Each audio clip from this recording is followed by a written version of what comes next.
I want to introduce you to Feda Shahin, the Palestine Solidarity Movement, all the way from Bournemouth, who very kindly came to Birmingham to lead the International Red Line. Give it up for Sister Feda.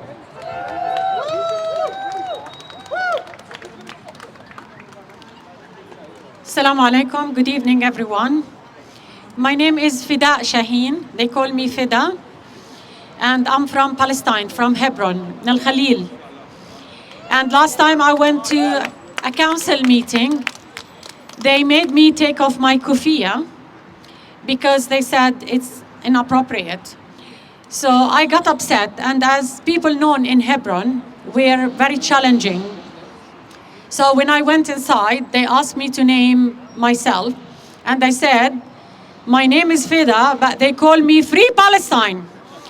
So for the next 50 years in their records, they will have my name as Free Palestine, whether they like it or not. It's written there. It's written as part of the history in the UK. I know you're tired. You want to go and eat. Myself, I'm looking forward to have some nice halal food from Birmingham. I miss it from when I worked here like 25 years ago or more. And don't talk about age here, no judging. So I know you have to go, but all what I want to say is thanks for all those who came today. The Red Line is a big statement. We're here to break the silence of the government, that when they speak, I wish they stay silent at least, because when they speak like Shabana Mahmoud, she comes and she says things that shouldn't be said.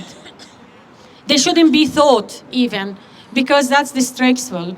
She's, a disgrace to women in general, to women of color, and to Muslim women as well. Because the way she sold her soul to the devil for what she could think is an achievement, I think it's a de-achievement. It's a step down the ladder, not up the ladder, because the true ladder is judged by God, not by people like Keir Starmer and people like Cruella Preverman. I call her Cruella Preverman, not Suella, because that is more appropriate for her. So we need to be here, we need to talk, we need to raise our voices. We need to try to draw the red line. I know it's getting more and more difficult to draw a red line, but people can draw the red line. Governments are not, because governments are the people who actually cross the red line all the time.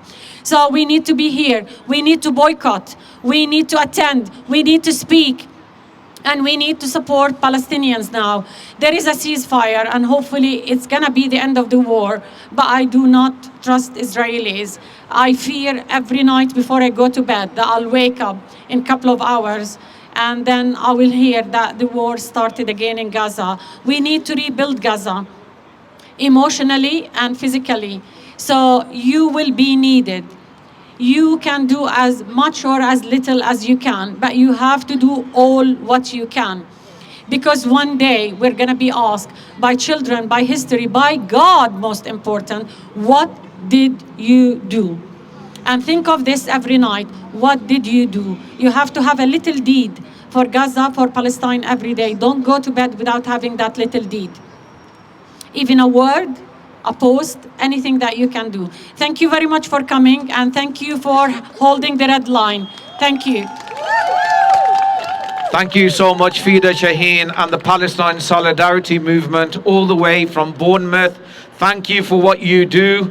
Thank you for coming out and taking the red line up and down the country. It was very, very powerful that we had the red line in Birmingham. Once again, give it up for the Palestine Solidarity Movement and all the activists that have made a special effort to come down. Another strong Palestinian voice. But the message is, the British government has crossed the red line.